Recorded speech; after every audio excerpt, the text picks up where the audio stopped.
හරි දැන් මේ මාසේ නොවැම්බර් මාසේ දැන් පටන් ගත්තා විතරයි මේ වෙනකොට මේ මාසේ විතරක් බිට්කොයින් ස්පොට් බිට්කොයින් ETF වල net inflow එක -1.22 බිලියන්ස් වෙනවා.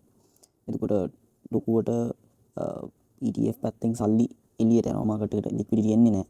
ඉතින් මට මතකයි බිලියන 4යි ගානක මයිනස් එකක් වුණා පෙබරවාරි මාසේ. එතකොට මම දාන්න ඕගලන්ට ෆොටෝ එක මෙතන. ඉතින් එතකොට මාකට් එක ලොකු ප්‍රමාණයකින් වැටුණා. ඉතින් ඒක නිසා ස්පොට් බිට්කොයින් ETF වල ඉන්ෆ්ලෝ and outflow එක ලොකුවට මාකට් එකට බලපානවා. සයිස්රටත් ඒක අනිවාර්යයෙන්ම බලපානවා. ඉතින් ඒක නිසා ටිකක් ඒක ක්ලෝස්ලි මම මොනිටර් කරනවා.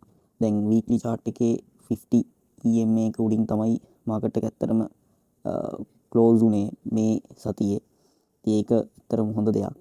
නමුත් මට තියෙන ප්‍රශ්නේ තමයි මේ කලින් සැරේ වගේ කියන්නේ 2025 මාර්තු මාසේ ඊළඟට 2024 අගෝස්තු මාසේ සැප්තැම්බර් මාසේ වගේ නෙමෙයි ටිකක් අඩු මොමෙන්ටම් එකක් තමයි මේ සැරේ මෙන්න මෙතන අවස්ථාවේදී අපිට පේන්නේ. ඉතින් ඒක නිසා ටිකක් උඩින් ක්ලෝස් වුණාට යම්කිසි විදිහකට පොඩි අවුලක් පේනවා. ඒ කියන්නේ මොමෙන්ටම් එකේ අඩු ගතියක් තියෙනවා යම්කිසි විදිහකට. ඉතින් ඒක නිසා පොඩ්ඩක් අවධානයෙන් ඉන්න ඕන මාකට් එක මොන විදිහට රියැක්ට් කරයිද කියන එක. දැන් අනිත් එක තමයි එයා මේ බ්‍රේක් කරේ ලොකු රෙසිස්ටන්ට් එකක්. දැන් ලොකු සපෝට් එකක් කලින්. දැන් වෙනකොට එයා අනිවාර්යෙන් ලොකු රෙසිස්ටන්ට් එකක් වෙනවා. ඒක බ්‍රේක් කරන එක එච්චර පොඩි දෙයක් නෙමෙයි මාකට් එකට. මෙන්න මේ zone එක. අනිත් පැත්තෙන් ගවර්න්මන්ට් එක ෂට් ඩවුන් වෙලා තාම තියෙනවා. ඉතින් US ගවර්න්මන්ට් එක.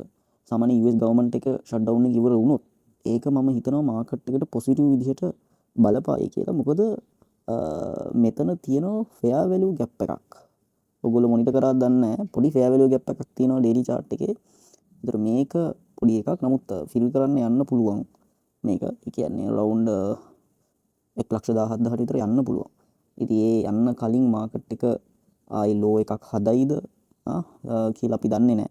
ඒ නිසා පොඩ්ඩක් බලන්න ඕන. හිමුනොත් එහෙම මෙන්න මේ ඩිසෙන්ඩින් ලයින් එකට ඩිසෙන්ඩින් සපෝට් එකක් වෙලා ආයිමත් එක්කෝ මෙතනින් අපි රිජෙක්ට් වෙලා මෙහෙම ඇවිල්ලා මාකට් එක මෙහෙම රන් එකක් යන්න පුළුවන්.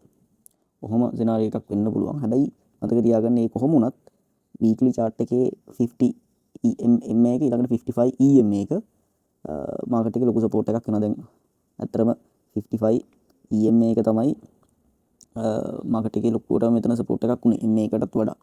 ඉතින් මම දාලා පෙන්නන්නම් ඕගොල්ලන්ට EMA රිබන් එක දාගත්තොත් එහෙනම් ඕගොල්ලන්ට පේනවා ඇති හරියටම මේ 55 EMA එකෙන් තමයි මාකට් එක බවුන්ස් උනේ. ඉතින් මම ඕක කලින් අවස්ථා ගණනාවකදී ඕගොල්ලන්ට දැම්ම කලින් වීඩියෝ එක කියලා බලන්න කලින් වීඩියෝ එකේ හරිය විදිහටම දාලා තියෙනවා.